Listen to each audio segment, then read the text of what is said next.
Every day, chat and chart live during the New York session. Here, real traders share the raw truth, their mindset, technical analysis, and execution. This is where real traders show their skill set. Welcome to Tradin TV. This is your stage to shine. Hello. How is everyone doing? We Everything can't hear good. you, Heramani. You're muted. Everything is good, I'm good. bro. I'm good, bro. How about you all, bro? Also, Fahad, what about you? I'm doing fine. I'm doing fine, bro. How are you? Nice, nice, nice. Doing amazing. How's everyone's weekend? Good. How's everyone's weekend in the chat? Good. Or do you, there's always two kinds of traders. You have Mm, traders that don't like the weekend, and you have because they don't trade, and you have traders that don't like the weekend because they trade crypto and get destroyed. Mm-hmm. So, mm. what do you trade, Fahad? It's the first time that we're live streaming together. Yeah, so I trade NASDAQ and Nice. German 40. Okay. Hell yeah. Okay. Hell yeah. So Yes. let's get into some charts probably, because that's what people want. So I'm Mm, gonna share my screen. I do know we have a okay. lot of gold traders, so Mm, don't mm. worry. We'll break everything down. Do you Mm-hmm. trade gold at all, Fahad, or no? Sometimes, but I take like in a month I can trade gold once. I've been disappointed by gold so many times. Yeah, So I know what actually, you're saying. ever since I dropped to gold, I've been able to get some consistent money from the market. Yeah, yeah. Yeah. There's so many traders that would be better off not trading gold, just Mm, because it's very very the way it moves is so unique, so to say. Mm-hmm. But what about you, Heramani? How's your Yeah, trading been? yeah, it's been nice, but I'm holding a sell on gold right now. Nice. From where? My entry is from 4059 On the futures or from Shao? CFD. CFD, From where? not futures. It's a normal CFD Yeah. Oh, from where? from 4059. 4059. Nice. Do you want to share the analysis on the trade? Yeah, sure. Let's go.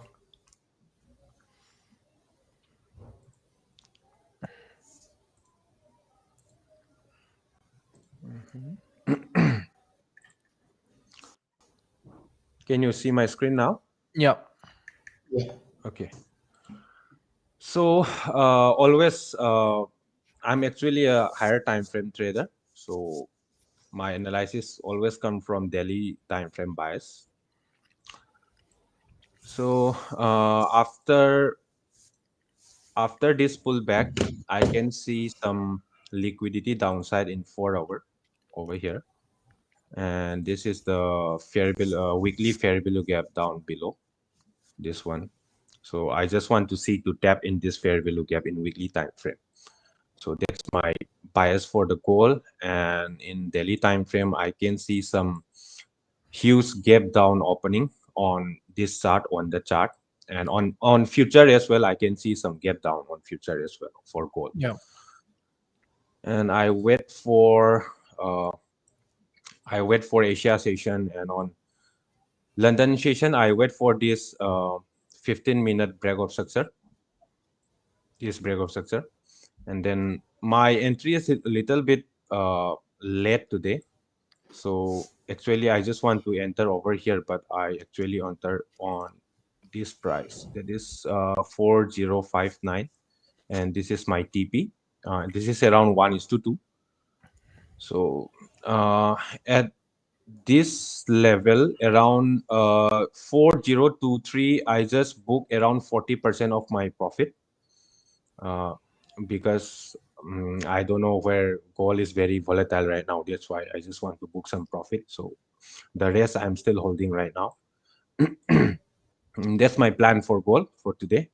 And for forex peers, I don't have any interest till Wednesday. I just want to see the daily closing for Monday and Tuesday, and after that I will decide my bias. So for now I can see like 50-50 chances for upside and downside for forex. Yeah. So I just want Yeah. want to That wait was the same with until me Tuesday. in futures. Sorry, and Hmm. where Hmm. Can you guys hear me? Yes. Yes. Where it just looks like it can go up or down. Mm, So I just wait for 1 or 2 candles, daily candles, and then I would mhm, with confidence. mhm. What about you, Fahad? Have you taken any trades today? Yeah, so I was holding German 40. I took German 40 today. I took 2 trades. You want to share your Uh, screen? yeah, Yes, it's you okay. can share.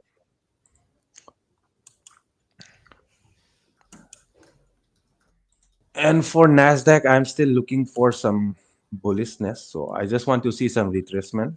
And then after 9:30, I will look for some buy. Yeah, So same. can you guys see my screen?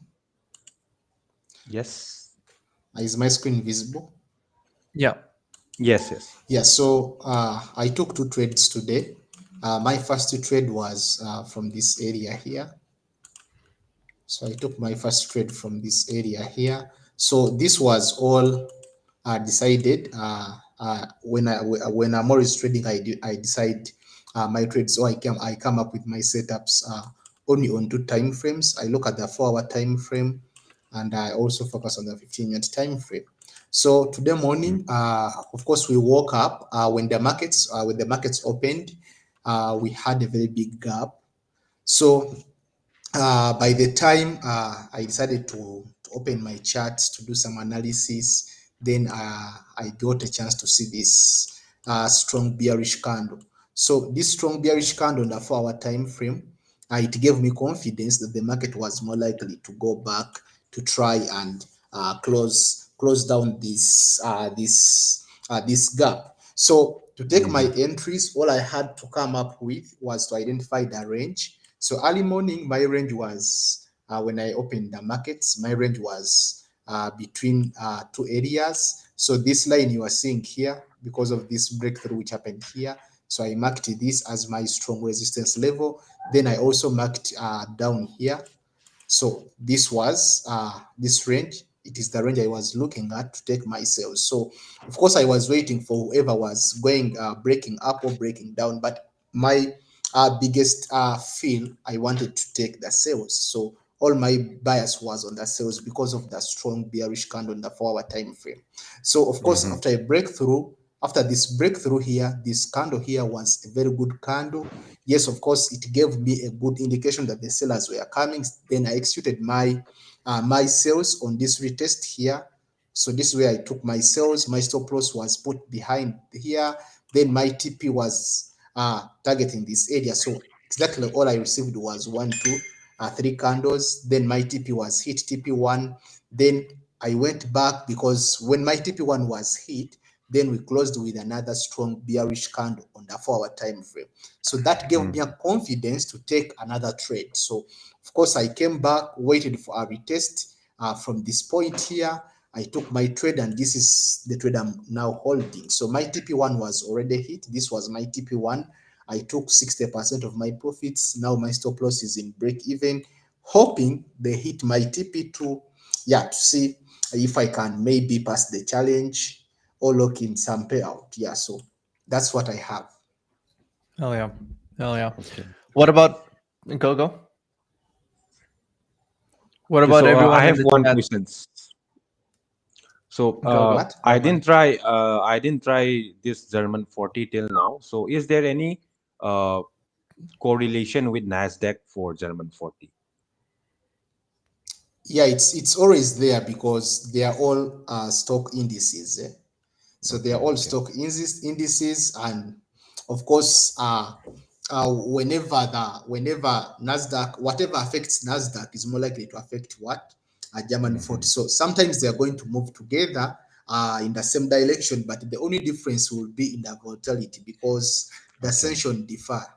So one moves well in the European session, that's London sessions, but it's always a different feel for Nasdaq, since it is for it it's a New York session. Yeah, Okay. What about everyone in the chat? Has anyone taken any trades? Let's maybe see. Kimmel can share your screen because these people want to go. I don't trade gold either, to be fair, but I can share my screen. Okay. So, Someone is asking, I'm from Indonesia or something. I'm from India, bro. oh yeah. Okay, so on FX, I think it's pretty simple that I'm just waiting to find out if the market wants to go bullish or if it wants to go down. Because if it goes down, it's probably going to go very, very impulsively too, where we start having very strong rejections, like up here. And then from here, we just have this strong move to the downside. I would expect something, I wouldn't say the same, obviously, but I would say something similar. So if I quickly get bars pattern, if we grab this and we put it down here, you have a very strong move towards the all the key levels that I expect to be hit on EU. Obviously, we can still move to the upside, and there's a possibility that we do move to the upside. But personally, the only thing that I'm looking for now, if I had to take a trade, it would be a short. But since I don't have to take a trade, I just sit on the sidelines until the market shows me exactly what I want to see. So you either move up or we go to the downside. But right now, I have no bias in general. I would be more confident in shorting GU because GU has a clear Mhm, level that it can react from, which is this inverted fair value gap. And then from mhm, here, if we start moving lower, like you can see it from the weekly chart, that the weekly is bearish. We have continuous order blocks right here.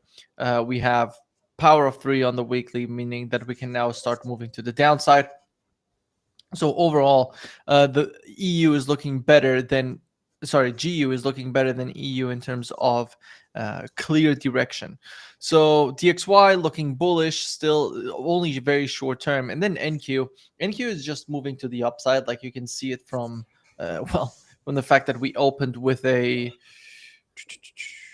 with a 1% gap, which is insane, and this all stems Mm. down from the idea that Trump announces tariffs, backtracks, and then moves to the upside.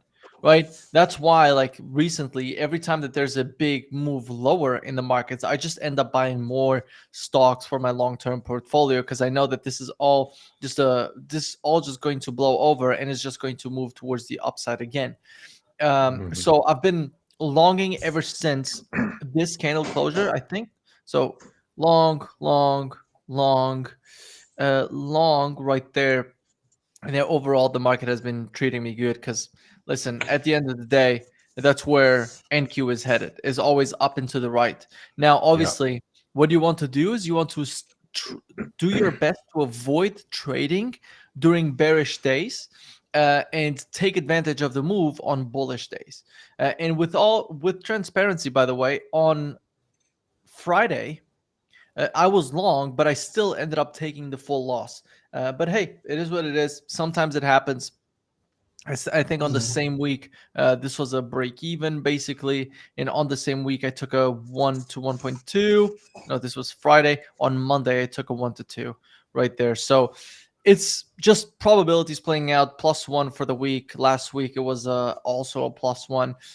So it's just take your time, go slow, wait for the market to show you clear direction, and you'll profit basically. So we've been having very, very clean moves on NQ. And then gold, this is where on gold I would be careful with longs. Um, but if we reach the weekly fair value gap, we already know that that could be a possibility for a long. But still, I would be careful. I wouldn't really be trying to long this because now it looks very, very heavy, and we could be moving a little bit further down. I see the 1 hour is very bearish right now. It's forming the bearish order flow. I see the 4 hour is being bearish. So there's a lot of things to be careful of with gold right now, especially when in one day we drop 7%. Then on another bearish day, we drop another 4%. And today we've already dropped 2%, right? So just take your time, like wait for higher probability conditions, especially when the market is this much more volatile. And yeah, it's just use proper risk management. It should be good. But right now, on gold, if I had to take a trade, it would definitely be a short.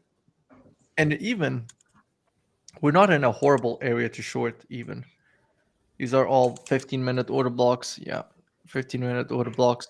Market could be coming from up here, confirmation and going down. What would that entry be? Something like that.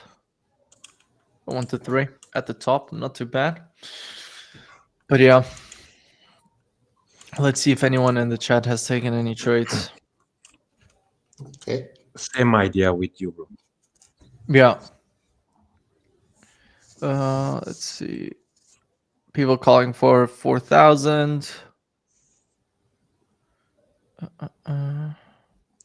Yeah, 4,000 is the level of fair value gap, I think so, for weekly. Yeah, and that's still quite far away, even. Mm-hmm.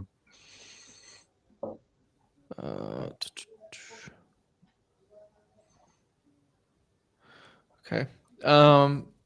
So from here on out, what are you guys thinking of crypto? Crypto is looking good. Yep, I'm very bullish on crypto right now. From November, it will be. I'm just increasing my spot position on crypto as well. Nice. Nice. I've seen Ethereum, and both Ethereum and Bitcoin are retracing quite a bit. We had this already 25% move from the lows. That is actually pretty good. Then all the stocks are doing amazing. Well, again, you compare it with NQ, and that just looks great. So Mm-hmm. yeah.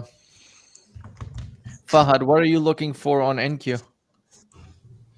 Of course, it's a Mandy, and also the gap, because of the gap they have. I'm more likely not to trade, because I have to give it Monday so that the market reacts. Then maybe Tuesday I start looking for entries. That gap was so big. That was a very big gap. So Yeah. right Mm-hmm. now, all I have to do is to observe it. Maybe I'll react on Monday.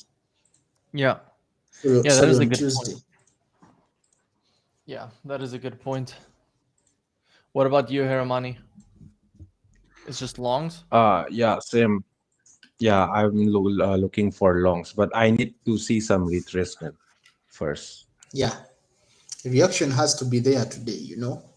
Yeah, I think the most bullish thing that could happen at market open, which I don't think will happen, is a very strong move to the downside, where everyone Mm-hmm. gets shaken out. Everyone thinks, "Oh my God, we're going down." Then we start forming bullishness, because then all of the weak longs that we have here get taken out or Mm-hmm. get shaken out, and then the market just ends up fully reversing and moving to the upside. That's what I would love to Yeah. see. Now, are we gonna have that? I don't know. It's just what I would love to see. Like, even on the 1 hour, like, we That's don't really have order blocks here. Like, if you look at this, if you don't count the gap, look at how crazy this looks. This looks insane. We have a like, I wouldn't really want to long this fair value gap, just because you see that the market has already moved 300 handles. I would rather wait for a little bit more structure, right? Like, for example, mm-hmm. here, like, we're trading at all-time high, sure, but there's structure behind it to show you where the market is going to go. It's not just a huge gap and then the market goes. So yeah. Like, what would be your ideal setup for NQ? Like for me, when I look at NASDAQ, uh, all I would want to see, the most important thing right now, it's a retracement. A retracement would be better, because if we don't have any retracement, then we are going to be flying blind, just buying, not knowing where to stop, where to go. So, and the way, Trump, the way of Trump, we can say the Trump way. So Yeah. you never know when he's going to make a tweet, you know Yeah. because I know those guys, they are also observing the stock market, they are observing the markets, they're observing the economy. And remember, same week we have CPI, sorry, we have FOMC. In the same week they are going to, we have the interest rates data Yeah. release. So I believe, remember even lowering the interest rates last time, uh, Jerome Powell Mm-hmm. had used to have a lot of words with Trump. Trump used to post everything so that maybe it's like an intimidation to force him maybe to lower the rates. So uh, everyone is also eyeing CPI. So Trump might use that as something like to make his tweets or whatever. So for me, I think something you have explained earlier that all you have been waiting for is to take advantage of the bulls. Whenever you see a retracement, all you do is taking advantage of the bulls. That would be the best approach, because right now we don't have any retracement. So all we have to do is to wait for it to happen. Maybe we take advantage over the bulls, than trying to sell with them. Yeah, so that's Mm-hmm. what I have towards NAS. Yeah, this week So we have. I have some idea for fundamental as well. I'm looking for some fundamentals like I heard about quantitative tightening is ending very soon, and Mm. this rate cut is also coming. I hope so. So I'm looking very closely about that. Yeah, we have huge news. We have the funds Mhm. rate again. When is CPI? We have CPI was last week, right? Yeah, we have But FOMC this week. wasn't this what CPI was this because this wasn't was this October CPI? Yeah, next release is on the 13th of November. So we have 2 weeks until the next CPI. And right now, this week, we have only, it's huge. The Let's go. The refinance rate on euro. So I would be careful trading euro on Thursday, because at what is this in New York time? I don't know because now the time has changed. So in Mm. about 1 hour next week, this is going to affect euro a lot. And then we have on Wednesday we have the same but for USD. So they're going to see what the rate is going to be. We expect a 0.25% decrease. If it's a 0.5% decrease, it's going to be insane. But I don't expect that to happen. They're probably just going to go slow. So interest rates going to go down to 4. Trump just signed major trade and rare earth deals, signed peace treaty between blah blah blah. So this is why the market is just reacting so well, is because signed major trade in rare earth deal. Like this is Mhm. exactly what they want. This is exactly what the market was fearing. This is exactly what the market feared. Uh, them here. Like this was simply a few tweets of Trump saying, "Hey, me and China, U.S. and China are not doing that good." Boom, 5% drop. So as soon as you see this reversal, this should raise some alarm bells that this was all just um, Mm. not FOMO but fear, in that the market is going to go to all-time high. Like that's how I Mhm. see it. And these are the cases where you don't see that much happening with EU. Funnily enough, like with Yep. FX didn't move that much on these news. You had a little bit of movement, but it just got fully retraced on the next day. So let's quickly go here. Actually, here. Like on these news, yes, it moved up, but it only moved up Mhm. 50 pips. Like that's a normal CPI. So FX has been the most stable right now, but Mm. that's because it barely moves. So duh, duh, duh, duh. EU is now like a stable coin, bro. Yeah, just hanging around. I was doing a market breakdown this week, and I was like, God damn, this has been now 3 weeks where the market literally hasn't barely moved. So in 98 days, the market has moved in total, obviously, 18 pips in 98 Mhm. days. Obviously, we had moves higher, moves lower, blah, blah, blah, but it hasn't moved at all. It's just been stuck in this range where we have a huge daily range, hard to trade. Then the longs were a little bit easier here, and then Mm. the shorts were only easy from here to here. But The then you have, markets these days, bro, it's so tricky, man. Now yeah, look at that trend. yeah. Like here, what do you have? Like if we really think about it, you have 1, 2 days that you would have a bias and could have easily traded. Mm, mm, 3, 4, 5, 6, or let's even say that this one wasn't that good. So 4, 5, and then all the rest is like 6 maybe. You can say that, mm. Mhm. but yeah, quite insane, quite insane. And then gold. The gold just looks like it wants to go down quite a bit, but it's gold. Anything, it just continues moving up. It's now at the order block, but one of the things that I've noticed from before was that it never retraced this much, right? We never had a daily market structure shift. You can see it here where we have market moves up, moves lower, moves higher, moves lower, and it's closed below. So this is a daily market structure shift. On this whole move to the upside, right? On this whole move to the upside, no daily market structure shifts happened. Now it did. So that should be a little bit of a red flag for anyone that wants to keep longing. I would wait for another daily market structure shift to think about executing. God damn. Okay. So And I'm money. also waiting for this government shutdown. I'm expecting some little bit retracement in crypto and stocks after they get normalized for 5 to 10 days. Yeah, the only but trading hasn't been weird, so to say. Like you would expect Yeah. trading to be so much weirder since we have the government shutdown, but it was pretty normal. Mhm. Or did you guys see any difference? Mm, it's like nothing happened, the market kept on moving.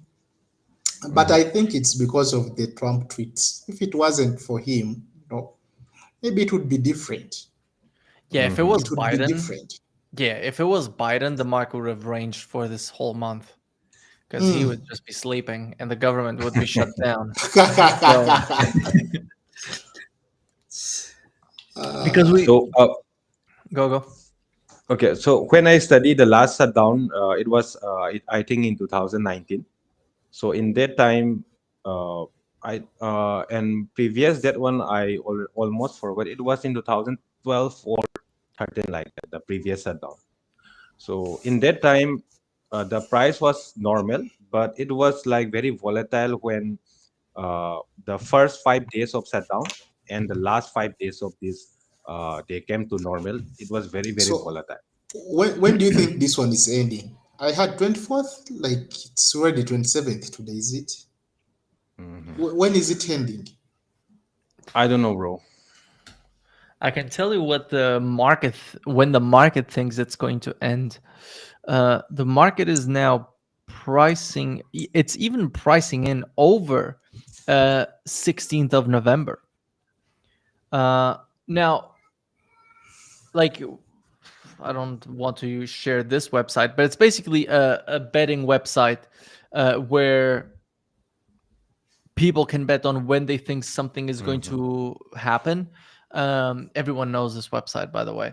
Hmm. And everyone is pricing in. There's a 50% chance that it's after 16th of November, which is wild, given the fact that we already have some news coming out. So there's 17% chance of October 31st to November 3rd, which I would personally expect to be that. 16% chance of November 4th to 7th, and then 50% chance of November 16th. But it's very, very interesting how it's been out for what, a month now? Yeah. Mm. That is wild. So One this will month. be the longest shutdown in history. I mean, But The but many previous. people, many people Uh, who are following us, maybe they don't understand what a government shutdown. Maybe you can mhm. take us through it. Explain to us what is it. yeah, I'm going to ask ChatGPT what were the Mm, other government shutdowns and how long they lasted, mm, because maybe that can give us an idea. mm, So And So then, the in my mind, the average is around 20 to 30 days. So in for history, the longest shutdown is around 32 days in history, and the shortest one is for 3 days. So let's see.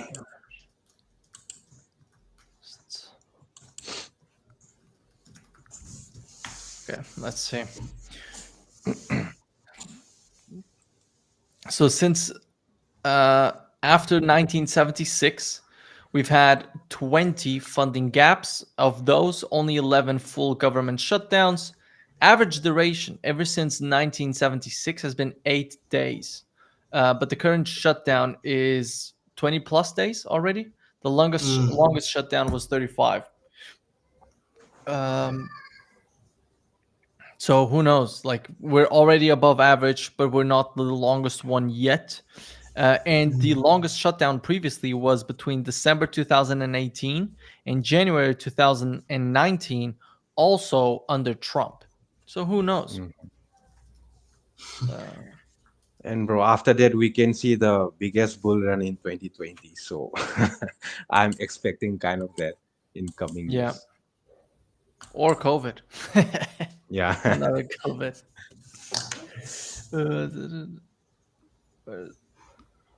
Like basically, for people who don't know what a government shutdown is, the U.S. government runs on a budget that expires each year on September 30th. If lawmakers don't agree on how to fund the government by midnight, the money stops flowing and agencies have to shut down. Um, yeah, usually what happens when they reach the cap is that they just increase the cap and that's it. Right now, they're not agreeing, so therefore the government has shut down. But hey, I haven't seen any difference. So let's look back to the previous longest one, December 2018, January 2019. So December. Oh, that was so similar. Okay. December.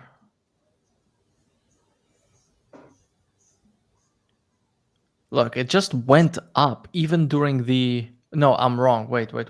I'm 1 year late. I mean. So we have December. Oh my god. Am I stupid? Give me a second. December 2018, January 2019. December 2018.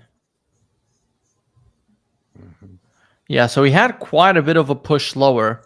But then to January, after January, this is when market turned bullish again. We did go towards all-time high. How big of a move was this? NQ was at, by the way, NQ at that time was at 6,400. It's currently at 25,000. That is insane. So you had a 20% rise after the shutdown up until, well, and then even more, as you said, Heramani. After this, boom, 50% move up. Look at this. This is insane. How much If are it we moving happens up? again, it will be insane, bro. Yeah, 303% in 2,400 days. That's, yeah, that's more than expected. Way more than expected. So, do you guys hold anything long term, like stocks or gold or anything? Yeah, I'm holding some goals and mostly in crypto right now. Okay. What about you, Fahad? For me, in crypto, I'm only focused on XRP, Okay. Ripple. Okay. So all I'm Do, waiting for, I hope it happens. If they win that case, then maybe it's better for us. Makes haven't they sense. won the case already? No, no, no, no. Really? Otherwise, it would be far. You can check. Otherwise, it would be far. Wasn't this when they won the case? No. Or this, I mean. It's just a normal bull, eh? You know, it's like green flag. You know, when the case is going on, and maybe you get some green flags. What you know? Mhm. Very interesting. I'm very bullish on RWA as well. Ara what? RWA project, real world asset. What is the? Where would you? Where do you look at RWA? What coin? RWA like Ondo is one of them, and it's kind of, let's say we are owning something, like we are owning a house. So nowadays, yeah, it is owned by this paperwork. So if that will become to the blockchain, the ownership will become to the blockchain. That is the project behind RWA. Interesting. Okay. So it's very On X, interesting. what is your target on XRP, by the way, Fahad? All I'm targeting is I hope we go beyond $8. Okay. I hope What? Yeah. What because about you on the? Although from current price, I'm expecting at least 4x. Okay. Fair enough. Fair enough. Let's see gold. so Camille, I have been checking here. You trade mostly features. Yeah. I only trade NASDAQ, really. Very, But very rarely would I touch anything even the else. last time I was here, I think I was with is called Mhm. Sai. I was with Sai here last time, and since then I've been trying to learn features, how to trade Okay. features, because the only thing I trade actually this year I have only been trading Mhm. German 40 and NASDAQ, and mostly Yeah. NASDAQ. You know, Yeah. so I feel like maybe I can take a very good advantage in the Mhm. features than Yeah, to be Forex. fair, it's the same thing because the price action is the same. Mhm. Um, the only thing that changes is that you go from lots to contracts. That's really the only thing Mm, that changes. Because Nasdaq and US 100 are the same exact price action, right? So mm, most people that trade futures, they still do it on CFD prop firms, unless they want to mm, go for futures prop firms. So there's not really, it's never a difference between US 100 and NQ. Like NQ is just a futures contract. Same thing with gold. Like I don't look at Shao, I look at GC, which is the futures contract of gold. But if I put this Mhm. side by side with this, you'll see it's the same exact thing. Um, so it's almost like because I also trade US 100, but US 100 is simply the CFD of the futures contracts. So you can Mhm. already trade futures. If you want to trade with the futures prop firms, you can. So okay. So, so I manage like this. If I were doing scalping, like 1 minute, 5 minute, I'm trading in future because of the spread. yeah, And if I'm doing in higher time frame, like 4 hour, 2 hour, and I will go for CFD. nice, hell yeah, yeah. That's a good way to look at it. Mm. Um, Kimmel, which is better for futures, micro or mini in 25K? Definitely micro accounts, not futures.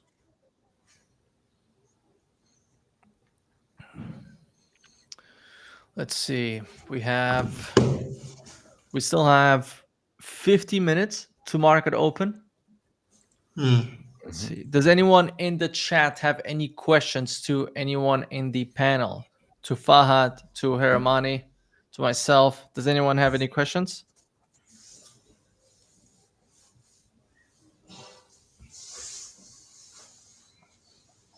We're gonna take some time. We're gonna check dollar Japanese yen and share your view. Yes. I don't like Japanese yen pairs that much. Let me check Euro Japanese yen. Look, I have to go to Japan though, because goddamn, we're doing good here in Europe. Goddamn, extra 14% buying power. People say that everything is much cheaper now in Japan because EU is just at all time high. EJ is just at all time high. So like this is the type of price action that you don't really want to try to short unless there comes a point which Japan already alluded to, by the way, whereas like soon will step in. Like they said that they're gonna step in, and if they do, something like this very quickly happens. Like the thing with the Japanese yen pairs, they drop like a rock, and you should not be trying to call this low. This is a 12% drop in 25 days. Like that is insane. But yeah, dollar Japanese yen.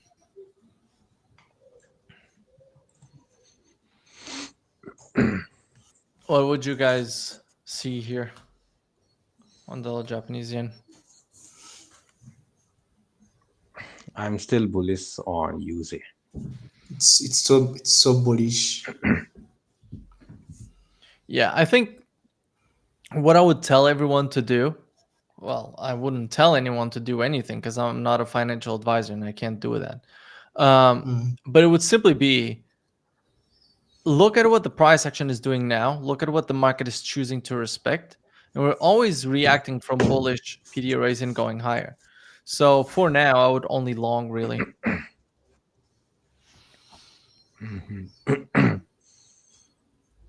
Dow, let's check Dow soon. Yes, I do think that gold sells will be in play today.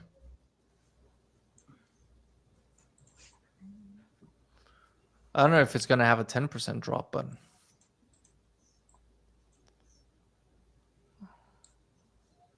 everyone always asks for gold. Gold. Can each of you tell us how you spend your first payouts? That is a very good question. Who wants to start? I will start first. So in my first payout, I buy another challenge. So that's what I do in my first payout. I buy another challenge. So I end up losing it all, but I buy another challenge.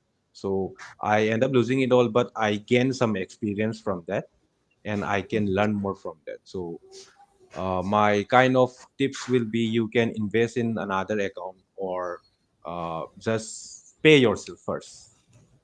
That could be my answer. What about you, Fahad? How did you spend your first Yeah, payout? for me, like I also shared it. I remember I was with Pauline. Yeah, for me, I used my first payout. It was 5K. Nice. So, of course, on my way as a trader, I had accumulated many debts, mostly for my mom. Yeah, so my first payout, I had to clear off her debts. Yeah, so that's how I used it. It Goddamn. was Nice. 5K. I actually, but how would you recommend someone spend their first payout? How would you guys like? Let's say you don't have debt and you get a $1,000 payout. How would you go about it? What would you do with it? So, for So me, I think okay. if you don't have debts, you are not that much on maybe pressure or what when it comes to basic needs, Yeah. then you have more money to compound, it's to buy more farms, because one thing we should all admit that these farms, it's normal, you are going to lose it at any day, someday, anytime. It's a farm, bro. It's not real money, it's not personal, so somehow you're going to lose it. So it is always bad you lose an account and you have to sit for another 2 weeks trying to look for more capital, 3 weeks looking for more capital. So if you, for me, I think if you get your money, if you get your payout, put some money aside so that you can recompound that money, buying more farms in case you lose the one you have, or you can buy more bigger farms. So let's say you have 50K account, you can buy 100K account. You can set your target to maybe achieve the maximum allocation. So that's what I think. What about you, Heramani? Okay, so the $1,000 will be I will be spending around $200. Like I will pay myself. I will buy some stuff for me, for myself, and I will buy another challenge as well, like 50K or 100K. and the rest I will be investing in somewhere like crypto or somewhere. So that will be my advice for first payout if we get $1,000. Hell yeah. Yeah, that's what I would do too. I would probably buy a challenge, like use 20% of the money to buy a challenge. Mhm. Then I would actually grab 10 to 20% of that payout and actually just buy something with it. Like Mhm. some people asked, what was your biggest purchase from the payout? Like I don't think that really matters. It's there's something you want, or there's something you've always wanted, and trading can now get you that. So I'd actually withdraw the money and actually just buy that thing. Why? Because now trading money looks real, because it is real. You've used Mm, something. You used mm, payout money to buy something you want, and I think that's one of mm. the most powerful things that you can do, because it's going to feel real. So And I would that's definitely actually spend. actually that's how I bought my first car. Hell yeah! Oh my Uh-huh. god! Yeah, Yeah, I, that is I, I amazing. always I always wanted a CLS. I always Yeah. wanted the Okay. CLS so much. So when I got some money from FP combined with another firm, of course I got it. God damn. I got it, and actually it helped me. We learn, because after buying a CLS, it took me like 2 months to get used to it. And then I was Mhm. like, what if I start trading these cars? I ship them from Japan, I sell them in Uganda, you know? Okay. So that's how I even started shipping cars. Yeah, so you are right. When you get the money, buy what you want. Yeah. Buy it, what you have always wanted. Yeah. Yeah. Because listen, I had this thought like yesterday or 2 days ago, that at the end of the day, like, we make money not to be stuck in the same cycle over and over again. And Mm, there's a lot of money that I've made that I've put into stupid things because I just kept it cash, for example, and then something comes up and I'm like, oh yeah, I'm gonna do this, and then I lose like 10-20% of my money, which is not good, because you can just grab that, and just put it into something that you've always wanted. Like, I've lost so much money in certain things that I knew were risky. And a lot of people have this with gambling, by the way, where you grab your money, you put it all, let's even say, into prop firms. You grab that money, you put it all into prop firms, you blow them all. And now you just lost all the money. So if you would have bought something with that, it would have been free technically, because on another way, you would have just blown it. So, mm. so yeah, it's. Um, how many accounts did you blow before getting your first payout, and what lesson did that struggle teach you in trading? Do you want to start, Fahad? Actually, the last time I checked, you're saying how many accounts I blew before getting my first payout? Yeah. Ha! A lot. A lot of accounts, bro. A lot of accounts. I can't even say the exact number, because actually most of the things I do now, how I have learned trading, it's out of prop firms. Because as I told you guys, I had an interview with Pauline, and people thought I was joking. I'm someone who has a disability, someone who uses a wheelchair. You know, Mhm. getting a mentor coming and say that, let's say Camille should mentor me, or Heraman can mentor me. They are going to request for money because they are giving me their time. And Yeah. as a boy in a wheelchair, you don't have that money. There's no way you are going to get that money. So the only money you get, $50, $60, they can only purchase a prop farm. So Yeah. the good thing with prop farms, yes, many people might not like it because of the rules, because of the pressure, but these rules make the trader. These rules define a trader. So Exactly. prop farms taught me how to trade, actually, Mhm. because getting the first payout, bro, hey, it took me years, because I've been trading since 2015, and I think it's 2 to 3 years back when I started being profitable. So imagine how many years when I'm not profitable. People come to this industry 3 years and they are profitable. For me, I'm just becoming profitable just here, so that shows the struggle. So I lost a lot of accounts. I'll be lying you if I say the exact amount. And also the first payout I got, actually, I would say I did what Kamal has said. The first one, the smallest, that's $50. It was $50 on a 10K account. I just took it, the entire amount back, and still lost Mm-hmm. it. So I'll be lying you, telling you exact amount, but I lost a lot of accounts to learn. I lost a lot of accounts. Now it's like the same thing which is going to happen to me as soon as I cross to features. You know, I'm not being guided by anyone, anything. I'm just going to do what I think works out for me. And I'm sure and I'm ready, I'm going to lose a lot of accounts. Yeah. Yeah. What about you, Heramani? Okay, so I lost more than 10 accounts before I got my first payout.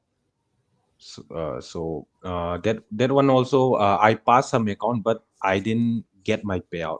I already managed the master account, but before getting my payout, I just lose my account. I just blown my account for 3 4 times, and after I'm losing, I hope there was 9 to 10 accounts. I got my first payout, and that first payout, I just stopped trading when I get to 1% profit, and then I just withdraw that 1% profit. That is $500. That is $50,000 account, and I just stop there and I withdraw my payout, and then I spend some and I buy another challenge as well. So that is my first payout, and I blew more than around 10 accounts before I got my first payout.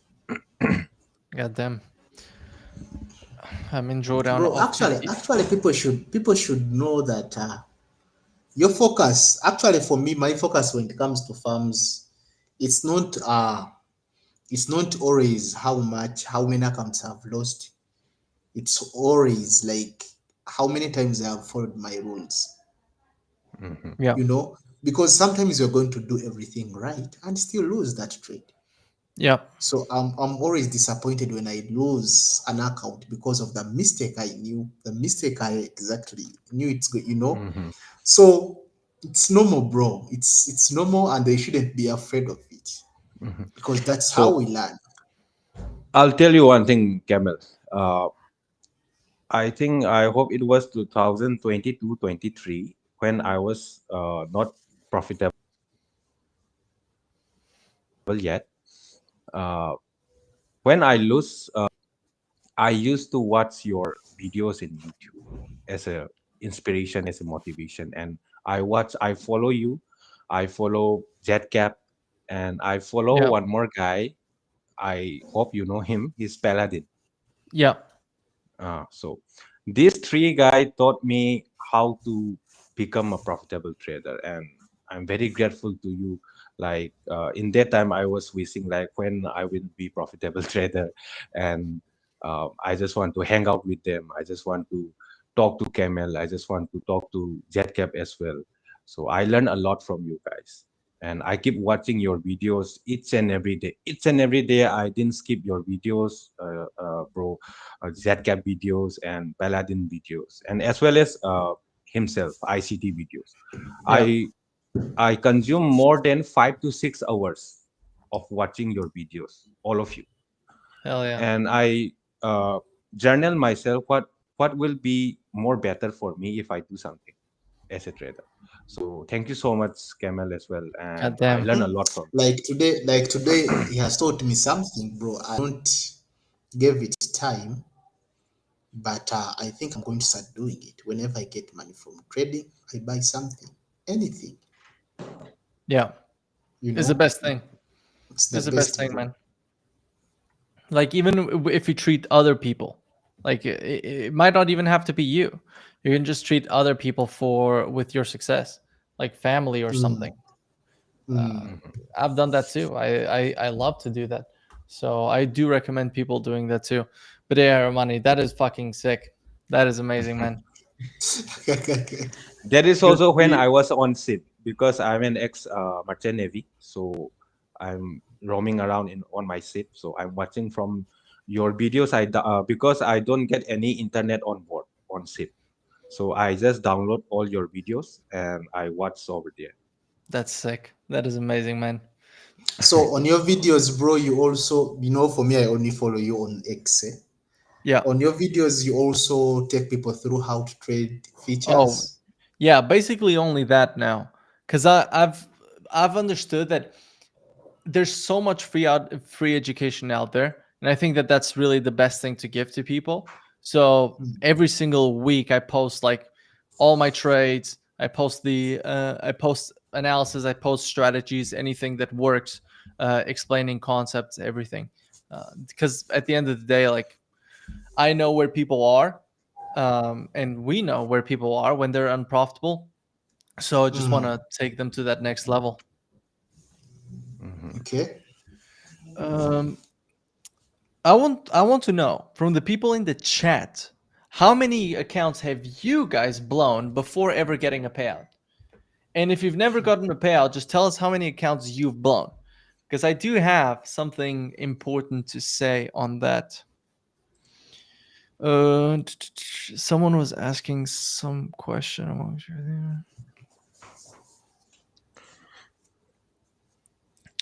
I'm in drawdown of 15 accounts.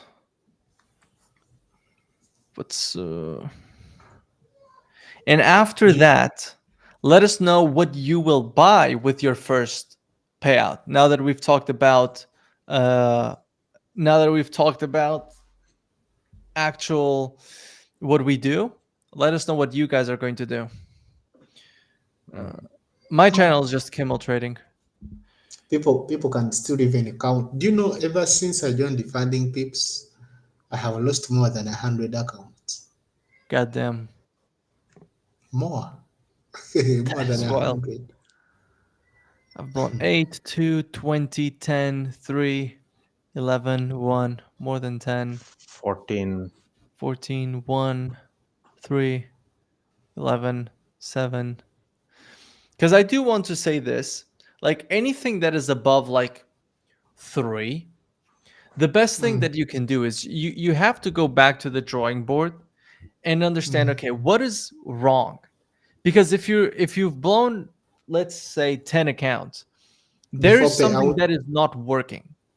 Like, and you have to look at what is not working and you have to fix it before you buy any other challenge.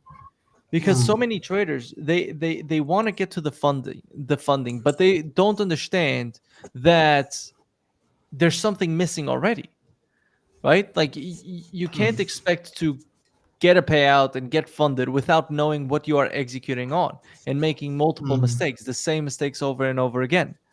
So if you've ever blown any more than 3 or 4, you definitely have to maybe um, take a step back and just readjust what you're doing, because it's something you're doing is not right. So right below 6, 20, 4, 3, 10. I haven't blown an account yet. 20.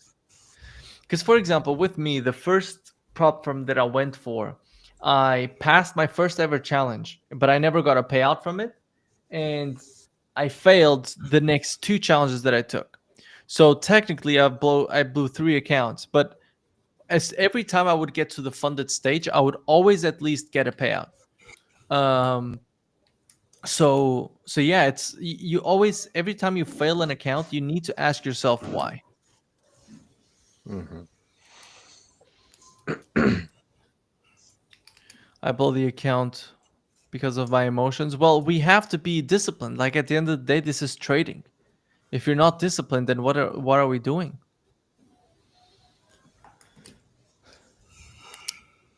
My big problem is over trading. Limit yourself to 1 trade per day. As simple as that. I don't know Yes. if you, Fahad, or Heramani, have had this rule for yourself ever. But usually, what I tell people that are struggling with overtrading is limit your trading to 1 a day, 1 trade a day. That is going to force you to look for a high probability trade, and from Mm, there, you will see that your results will increase by a lot. Yes, exactly. When I becoming a profitable trader in that time, I just changed my trading plan to just only one trade per day. So after that, I got lots of changes in my result. Yeah. So it actually works. Someone is asking, what do you think about targeting one-to-one risk to reward? If it works, it works. Like, I don't know, Heramani, do you want to go first? Yeah, for me, most of my trade will be one to two, and sometimes if I got any like any news or something like that, I will end it in one to one. So my average will be one to two, but sometimes I just close the trade to one to one, but at least I will get at least one to one for me. So if I just enter the trade, I will keep my stop loss and TP, and then uh, I will wait for to hit either TP or stop loss. That's it. Nice. What about you, Fahad? So for me, it's 1 to 2, mostly on German 40, but NASDAQ it's 1 to 3 Oh yeah. because of its volatility, the way it moves. When it's one direction, it's there in most cases. I will say this. Like, it doesn't really matter what your risk to reward is because it doesn't say the whole picture. For example, if you have a one to Mm, one, you need at least 50% of your trades to be profitable for you to be able to. You need 50% of your trades to be winning so that you're profitable, so that you're break even at least. And if you go to 1 to 2, then it goes down to 33%. So if you tell mm, me, hey, I can be right 70% of the times with a 1 to 1, that is amazing. Because mm, if you have a one mm, to one and you're 70% of the times right, 1 to 1 with 200 trades, 1 to 1, risk per trade, 1%, let's do 5. Like, you will be profitable in every single scenario, right? Let's even put 10. Just add 10 more. Look, you will be profitable in every single scenario, right? Like, your worst mm, result after 200 trades is that you made 23%, right? Your average result is going to be 140, so 44% return over 200 trades. So it's never about a specific risk to reward. It's about what is your risk to reward and what is your strike rate. That's all you need. Like, mm. it doesn't matter all the rest. So Okay, yeah, just know that. that makes sense. Like, I think the what do you guys think of a 1 to 1? It's not a good question. If you tell me what do you think of a 1 to 1 with a 30% strike rate, I'm like, well, that's not profitable. But if you tell me Mm. what do you think of a 1 to 1 with a 70% strike rate, I would say Yeah. amazing. So What helps you hold your trades longer? Longer confidence, backtesting, or pure discipline? It's a question from the local. From what? From the chat. What helps you hold your trades longer? Confidence, backtesting, or pure discipline? What do you think, Kimmel? I think for me, it's confidence in the targets that I think the market is going to reach. So if I think that the market is going to go to all-time high, let's say I'm trading down here and I'm thinking that the market is going to go to all-time high, then I just have to trust long enough that this target is going to be reached and then just let the market go. Like, there's nothing else you can do.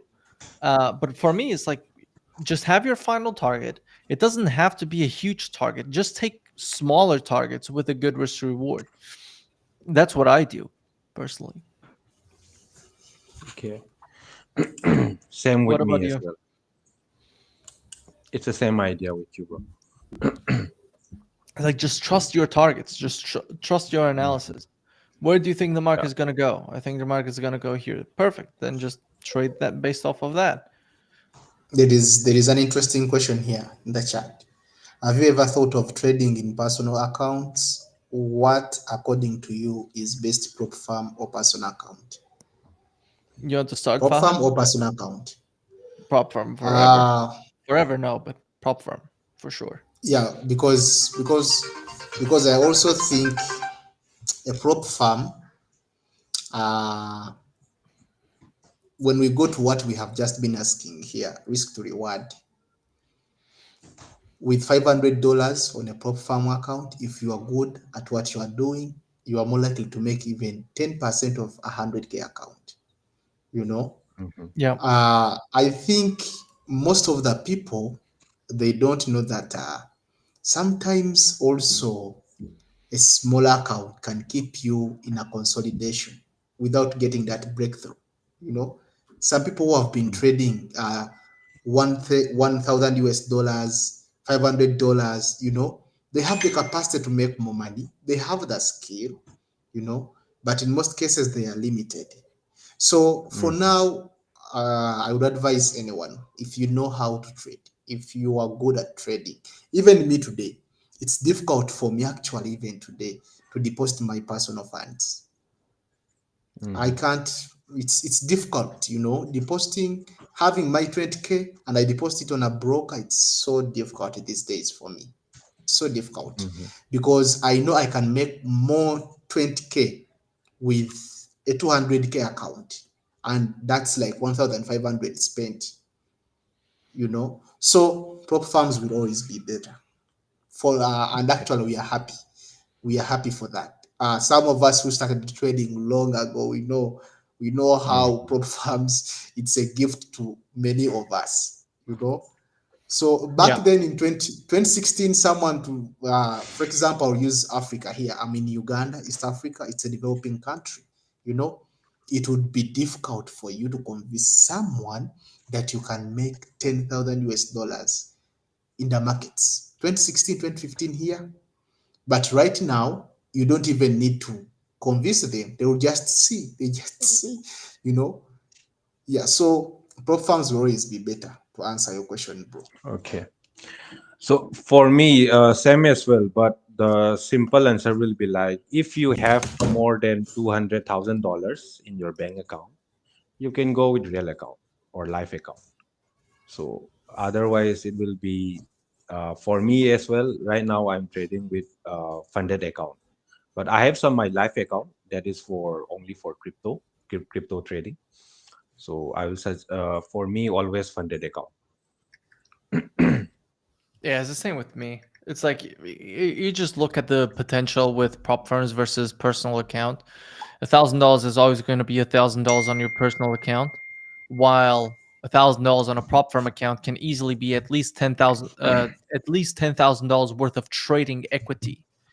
Um, Hmm. so that to me is already ridiculously better. Hmm. While like a lot of people that go for a personal account with smaller size, they just risk so much that they would be better off just going for a prop firm. And So actually the worst thing here is, if you are, let's say you are having 1,000, even if you are having 5,000 US dollars, there is something you are going to do, and most of the people here don't take it serious. So having a Hmm. smaller account will always, like it or not, you are going to be pushed automatically to over leverage. yep. It's Yes, going to be exactly. automatic over leverage, you know. So, and we all know the dangers of over leveraging. So Yeah. that's why even people made it normal, blowing accounts, they made it normal, and it's not normal. It's not normal, but because of the Yeah. account sizes, you know. So prop farm will always be better. And I know that, for example, a lot of prop firms have the rule that once you get a couple of payouts, you get your money back. So there comes a point where it can even be like on funding pips, on the fourth reward, you get your challenge fee refunded. So not Mm. only is all of the money that you've put in refunded, but you still get money on top. On your personal account, that's not happening. So like it just doesn't make No, sense or and in there are things which are way better. For example, me recently, I think all this year, I crossed over from the normal funding PIP, the standard phases. and I went to the Pro, FundingPips Pro. Yeah. FundingPips Pro gives you that feel like you are trading real money, because everything is instant. These guys will be like, we are giving you your money every after 5 days on a Yeah. Pro account. And trust me, as soon as you request the payout, it takes less than an hour and the money is on your crypto wallet. Yeah. So all you need to do right now, what I'll tell you traders, is that all you need to know, like Camille mentioned back then, that you have to sit down and analyze why you keep on losing those accounts, why you keep on making those mistakes. Because right now we are no longer listening to stories like, what, I'm facing a problem of undercapitalism, I don't have capital. No, that's no Yeah. longer an excuse now, because profits, it's your skill now. It's you and the markets. Yeah. Because people used to say, like, maybe I have been denied the payout. I have, we have prop firms. For example, if you have a maximum allocation of FundingPips, let's say you allocate 300K, making 5% of that account a month, it's a lot of money. It's way good money. Yeah, so I think prop firms, man, they are better. It's the Yeah. diamond of our generation. Do you guys mind if I just do a quick breakdown on NQ? Yeah. Yes. Yes. Okay. Second.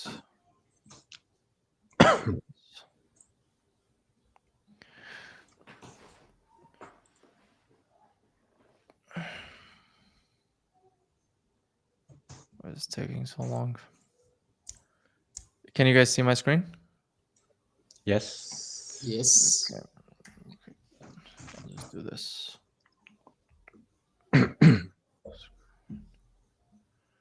Okay. Okay, so right now, we had a pretty much massive move to the upside during the weekend. Basically, Trump just said that there was a trade deal that was being reached, and the market had a very, very strong move to the upside today.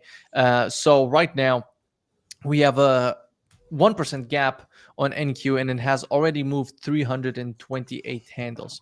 Now, the market is still very, very bullish, and I would still be looking for the longs. Now, what I would like to see today is actually a market open manipulation. Like, I want to see a very strong move to the downside before I think about executing on anything. So right here, we have the big range as soon as the market opened. Right, we have the big range, and then we had the move to the upside. Right, move higher, move lower, move higher, move lower. Boom, order block, market moves up. There is a strong chance that the market moves from here. We are at the 1 hour fair value gap. I do expect that there's a strong possibility that the market continues moving higher from here. But since there's no price to base ourselves off of, I would rather not trade that. I would rather just wait for the market to show me some sort of price action that has way more substance behind it. And that's what I'm personally going to be looking for. So let's see. What I would like to see, my favorite type of price action would be if we had a very strong push to the downside. And from here, we start flipping bullish. Why? Because every single person that longed here now gets shaken out while the market is moving lower. And then once we form bullish order flow on the 5-minute, that's where I would execute on the longs. There's also the strong chance that we dump towards this 15-minute order block and then move to the upside. That to me would be the least, well, besides the market moving higher, just which I wouldn't execute on. There's a chance of the market moving to this order block and then moving higher, but I would say that this is our lowest probability entry. It's going to be at this order block. And again, just because we had a massive gap, a massive bullish gap, I do expect that the market is going to continue moving to the upside, but I don't really want to be chasing these longs right now, knowing that eventually we're just going to have better price action with strong levels to go off of. Because one of the most important things that we look for is okay, what is the higher time frame PDRA that the market is going to react from? And if you don't really have that, then you're missing a very key piece of information. So I would rather just wait, let the market do something, and then go off of that. So here let's see if we come back towards this order block. At least this would have to happen before the market moves to the upside or all the way down here, followed by strong bullishness. So I'll keep you posted throughout the day and throughout the session on what I'm going to be looking for. So, yep. It's looking, again, it's the thing. We don't have that clear level that we want the market to react from. I don't know if you guys agree. Yeah, Yeah, same because same idea. as you said, let's wait for the market to open, because it's a Monday and we had that gap, so we need to see the reaction, Yeah. how it reacts. Yeah, What do you guys do? You guys want to do a breakdown yourselves of what you're looking for? Be it on maybe Harami. Yeah, Heramani. yeah. I was, Yeah, let's do it. mhm. Let's share the screen again. Someone said someone said I have the strategy which has a 70% win rate off of minimum of 1 to 5, but losses so many to trade to my emotion. Well, if you take that many losses, then your strike rate isn't 70%. And if you have a 70% strike rate, that can guarantee you don't have a 1 to 5 risk to reward. Because else, in we can even see, you would be a billionaire in, I don't know, next 3 4 years, 5 years. So I know that you don't have those stats. So probably you wanting those stats is what is creating that emotion. So I'd be careful with that. Okay, so for goal, I'm just waiting to hit my TP. So I'm just watching this level to react from here. So I'm still holding around 60% on this trade. Around 40% I already booked the profit over here. And for S&P 500, I'm also still waiting for this gap to be filled up. That will be in this area. If it taps over here, and if I get some reaction in 15 to 30 minutes, if I get some structure shift, then I will do some scalping until this high, or that will be my target for today if I were trading on S&P. So that's my plan for now, and let's see. I just want to see to fill this gap at least after market opening manipulation. So that's my plan, and I'm still holding this goal trade. My target will be 4005. Around 4005 is my target. And for Forex, I will still waiting for Tuesday closing price, daily time frame. After that, I will focus on Forex peers. Okay. Oh, yeah. What are you looking for to execute on the FX pairs? I'm looking for either EU or GU. I'm looking for some short. Okay. What about you? What about you, Fahad? Okay.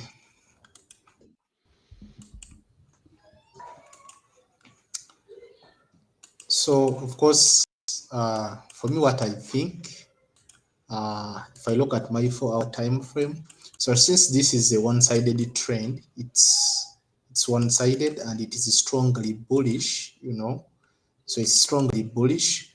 All I'll be focusing on is the confirmations. I'll be using one pivot line or one pivot point here. All I will be looking at, because yes, the expansion was there. Normal days would be would be saying that maybe the market is losing some momentum, but here I'll be using one pivot point, which is this area here, here. So I'll mark the lowest point of the previous 4-hour candle, which is this. So when I go into my 15-minute time frame, I'll only be playing on this one pivot point. That there is a scenario like if there is such a scenario of maybe the market coming, changing its character from this point, then I'll be looking for buys. But I can still do the same if it makes a breakthrough giving us a change of character at this point, then I'll be targeting this area here.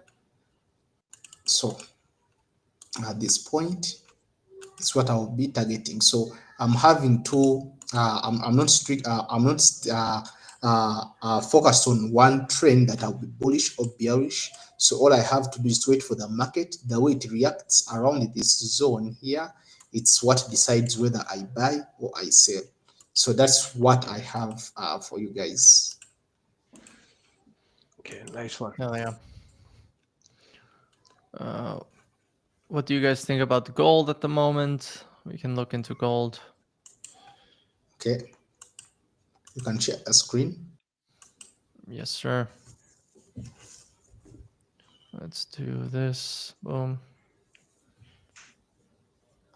Okay. So I think that on gold, Heramani is nicely positioned. We're at the 1 hour fair value gap. We've seen multiple 15-minute order blocks.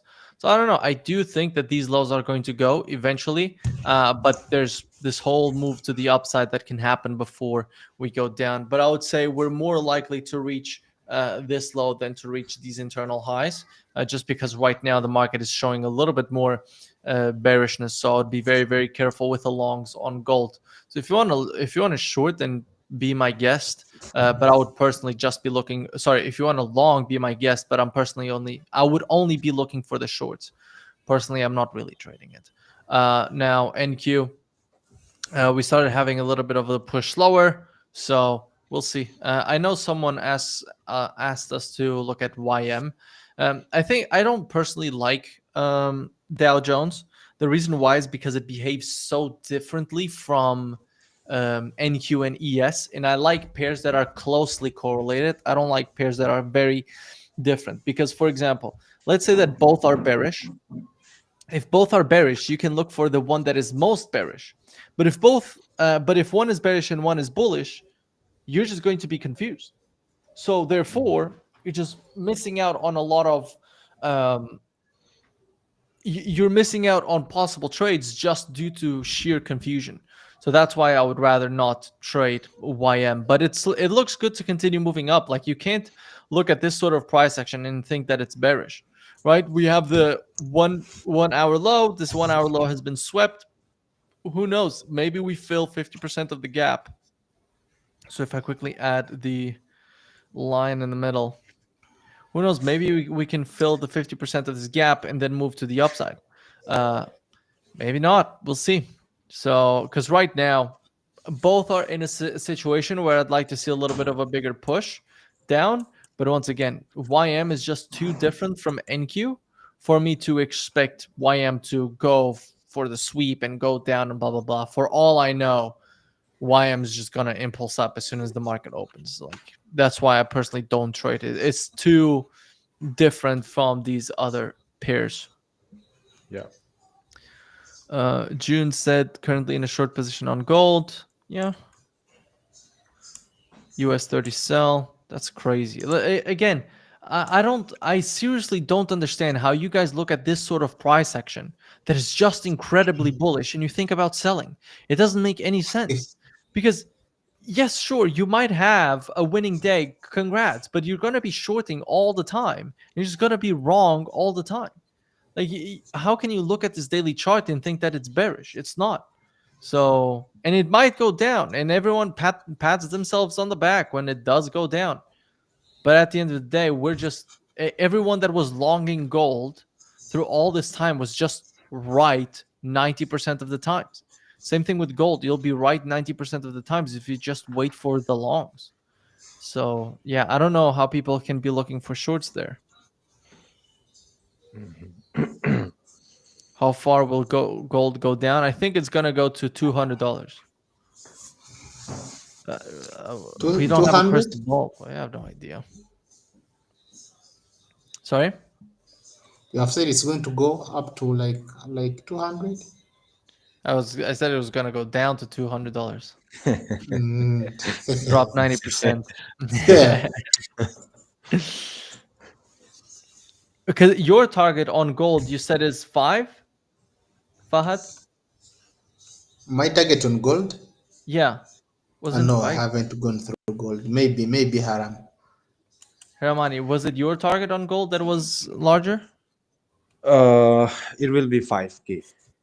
5K. Okay. Mhm. Yeah, I would be careful, guys, because we do have FOMC on Wednesday that can create more range-bound Yeah. price action. Mhm. Do you guys ever stop trading before FOMC, NFP, CPI, or do you keep trading every day Uh, normally? yeah, I have some rules. Like if any week is like CPI or FOMC or NFP, I will trade on Monday and Tuesday only.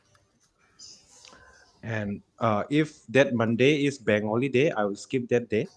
And if there is not bank holiday, I will trade on Monday and Tuesday most of the time. If that week is have CPI or NFP.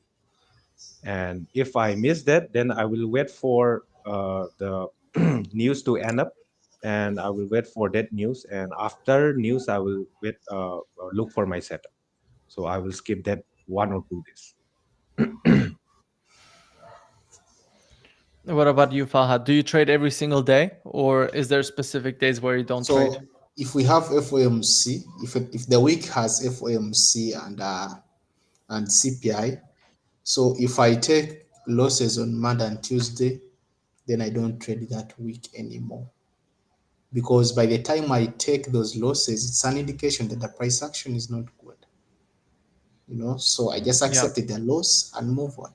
And if I make nice, 3% on Monday, then I'm done that week because I will be lucky to get that nice. money out of that Mm. market. And Nice, bro. any Nice. news that you avoid, or do you just trade every day normally in terms of news? News I only avoid FOMC, NFP, and CPI. The rest I trade normally because sometimes I realize that most of the fundamentals, the economic events, it's like they're like catalysts. They just add in fuel in a trend. So whenever Yeah, I'm kicked out, I don't blame the news. I know that I was technically wrong. yeah, You know, yeah. yeah. So that's what I do. Do you guys And my think that? fifth. Go? Okay, so my favorite news will be FOMC. Like in FOMC days, there will be two news. Like after 30 minutes, another news again. So if my bias is bullish on that day, I will wait for some manipulation downside in the first news. And then after that 30 minutes news again, and I will wait until that news, and I will wait for some uh, scalping setup on FOMC days. So otherwise, most of the time I almost in NFP and CPI, I almost skip that day. Yeah, that's the same with me. Like when I was trading FX, I wouldn't trade one day before CPI and on the day of CPI up until CPI, Mhm. or FOMC or NFP. On NQ, the only day that I avoid trading is FOMC because, well, the market is just going to wait until FOMC. So on the day, I don't trade, but I don't expect to trade much this week, to be honest, because we have FOMC on Wednesday. The Yes, market has already gapped up, so there's a strong chance that we just chill around. There's a just good. observe. Sorry, what? We just observe the market. Yeah, we have a market open in 1 minute, so let's see. We'll be here a few more minutes, so just let us know if you have any questions. On FOMC days, do you prefer to stay out of the market to look for high probabilities or look for high probability setups? I personally prefer to stay out of the market. What about you, Heramani? Yeah, same. I always stay out of the market. Yeah. In What about you, Fahad? On the day of FOMC? I can't even trade because the market will not be moving and it Yeah, will only move exactly. when data is released. So, and I'm not Joram Powell. I don't know how data looks like. So, I'm more likely to be punished. Yeah. I like this question. What makes you profitable? Give one reason each of you. If you had to boil down your profitability to one thing, what would that one thing be? So for me, it will be a discipline, and this discipline I know from where's like 4 or 5 years back. I have to be disciplined if I want to become a profitable trader. That was in my mind, but I can't be that much disciplined when I was actually trading. So I can't control my discipline. I can't control my emotion, but I know in my mind I have to be disciplined. So in that moment, I just focus on my personal life, like personal day-to-day life. So I started my daily routine in a very disciplined way. Like I have to wake up on this time. I have to go to gym. I have to read books. So when I started discipline in my day-to-day life, that is the moment I changed to my trading journey. Like I almost reflect to my trading journey as well. Like I have to be disciplined or to control emotion. So that is the one thing I would say. What about you, Fahad? Yeah, for me, it's patience. It's patience. When I come up with a setup, I wait. I respect the stop loss. I respect the take profit. All I do is to wait. I wait for the setup to happen. And because of waiting, I can easily know that I'm wrong or I'm right. So it's all about patience to me, waiting. Mhm. Because I would say that for myself, it's it's being able to consistently call the direction. Like if it wasn't for direction, I would not be profitable. Like for me, calling the direction is the one thing that made me profitable. And then obviously being disciplined enough to only execute in line with that direction. But like if you are able to find out what the direction is, the likelihood of you being profitable is actually quite high. Mm, Um, so I don't know if you would agree or not, because I do know that so many people just ignore the idea of trading direction, and I don't know why. So I think it's just too simple for people. But I think simple makes money in trading. Yeah. We had a very strong move up on NQ. Now retracing to the order block. So let's see what happens from here. It looks good. It's at the it's still at the 1 hour fair value 1 hour fair value gap, yeah. So again, if we react bullish from here, and if we just move to the upside, I won't really be trading. There's no need. So what about gold? There you go, Heramani. Continuation lower. Mhm. NQ. And let's see Dow. Let's see Dow just go. Well, there you go. Just already moving down. This is the thing. Do you know how I just mentioned how for me direction is everything? Look, NQES looking similar, and then you put Dow, and it just looks horrible. Like it looks way more bearish. So like, how can you consistently try to call the direction in two pairs that are just so different? So yeah, that's why I don't do that. Let me post this. See if there's any other questions. What habit outside of the charts helped your trading most? That's a good question. I like that. Fahad, do you want to start?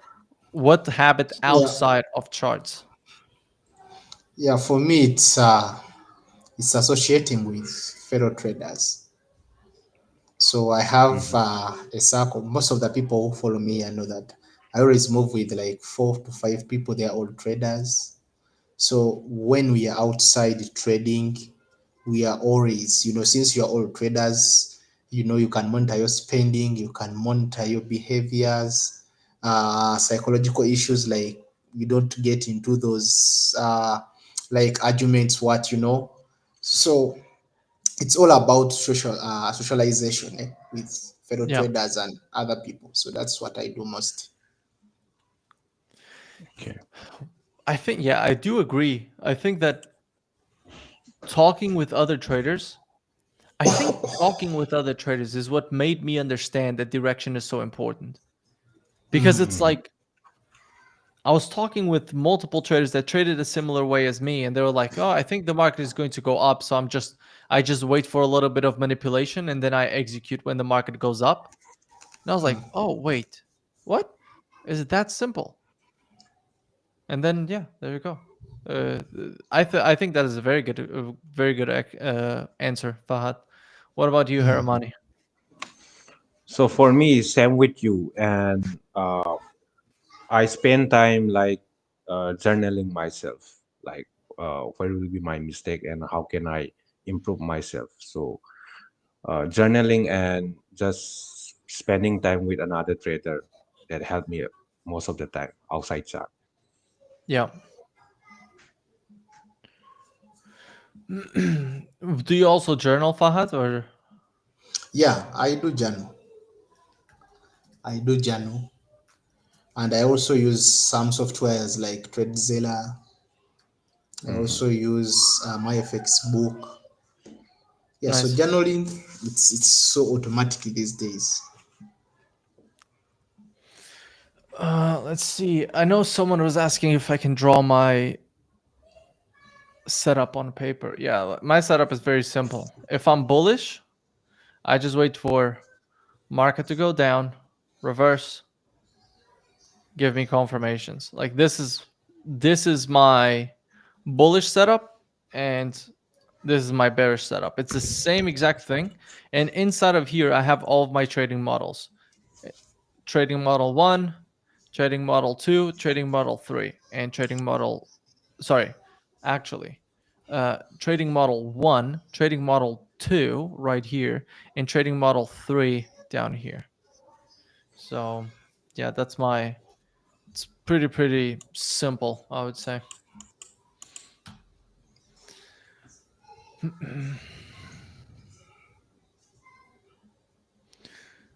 Big thanks to Kimmel, Heramani, and Fahad. You guys shared amazing insights and answered every question so well today. Love that. We also have to thank Tradin for putting these live streams together. So just do hashtag we are Tradin as a thank you for putting these live streams together. It's always great. Like use these live streams to ask profitable traders questions that you always had. Like here, we read most of the messages in the chat, so it's perfect. But yeah, with that, I think we can call it a day. Uh, Okay. Okay. so thank you, everyone. Thank you, Heramani. Thank you, Fahad. Great to Thank you, meet bro. you. And let's have an amazing trading week. Sounds good. Okay, bro. Yeah. See you, everyone. Okay, bro. See Peace. you. See you. See you guys. Bye.